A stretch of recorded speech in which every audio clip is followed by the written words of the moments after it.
Eu estava pregando há alguns anos na cidade de Salvador, na Bahia.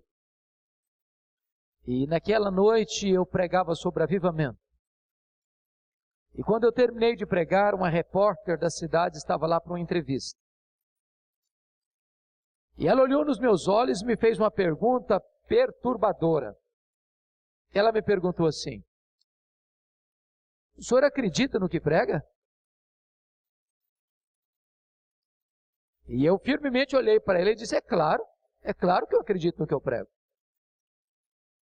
E ela, um tanto quanto cética, incrédula, redarguiu assim: mas o senhor crê que ainda hoje Deus possa trazer um avivamento para impactar uma igreja, uma cidade, uma nação inteira? E eu disse: eu creio nisso. E ela então me disse: o senhor pode então me dar alguma evidência disso? Eu respondi para ela: eu posso. E eu citei para ela dois exemplos. O primeiro exemplo que eu citei para ela foi o que aconteceu na Inglaterra no século XVIII. Vocês se lembram disso? Como naquele tempo, como resultado do iluminismo, poucas pessoas na Europa, inclusive na igreja, acreditavam ser a Bíblia a palavra de Deus. As igrejas estavam vazias.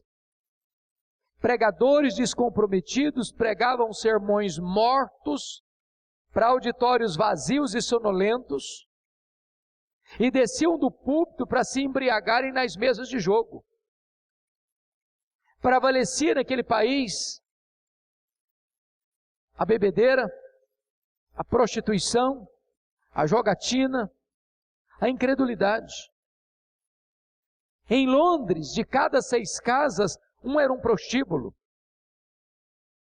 Os enciclopedistas da época diziam que, dentro de algumas décadas, o protestantismo estaria banido da Inglaterra. Ninguém mais acreditava que a igreja pudesse se recompor. Ninguém mais podia acreditar que a igreja pudesse se levantar das cinzas. Quando todos, entretanto, apostavam no fracasso irremediável da igreja, Deus começou a levantar alguns jovens universitários, para buscarem um avivamento na Inglaterra. Esses jovens estudavam em Oxford. Dentre eles estava John Wesley, George Whitefield, Carlos Wesley. E eles se reuniam sistematicamente para buscarem a Deus, para acertarem a vida com Deus, para pedirem um avivamento espiritual para a Inglaterra.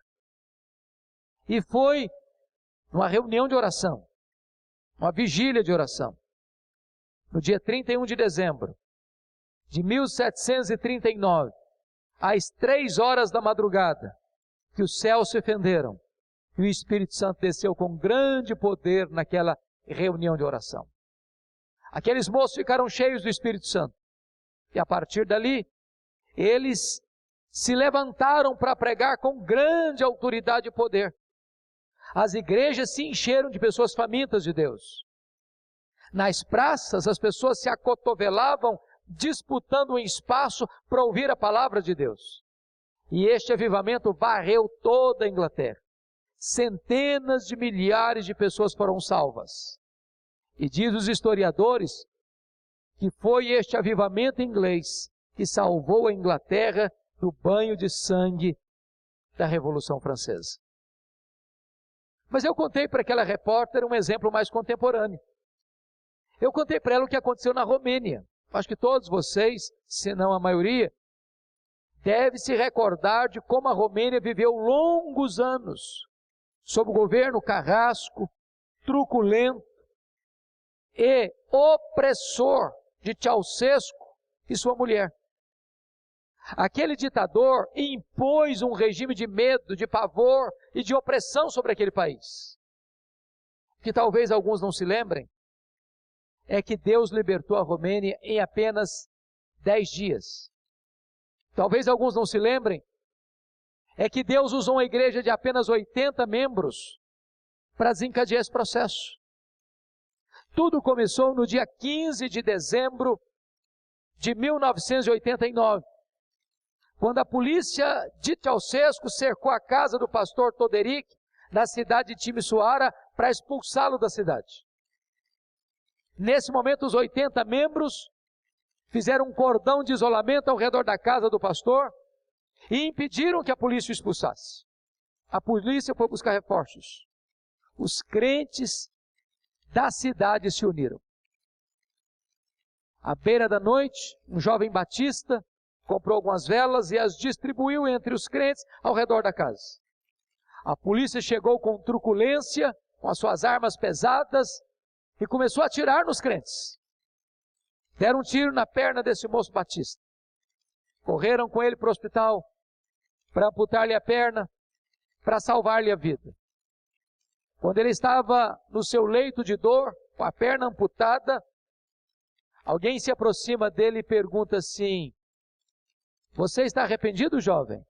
Ele disse: não, eu não estou arrependido. Eu perdi uma perna, mas eu acendi a primeira vela. Naquela mesma noite, uma jovem da Assembleia de Deus saiu gritando a plenos pulmões pelas ruas de Timisoara: Deus existe, Deus existe, Deus existe, liberdade, liberdade, liberdade. Aquele grito encontrou ouvidos em toda a nação. 10 dias depois, 25 de dezembro de 1989, havia mais de 100 mil pessoas na capital da Romênia, sob a liderança dos pastores, gritando a plenos pulmões: Deus existe, Deus existe, Deus existe, liberdade, liberdade, liberdade. Naquela noite, Ceausescu caiu, a Romênia ficou livre e o Evangelho pode prosperar naquela nação. Eu creio firmemente na possibilidade de um poderoso avivamento nos nossos dias. E esse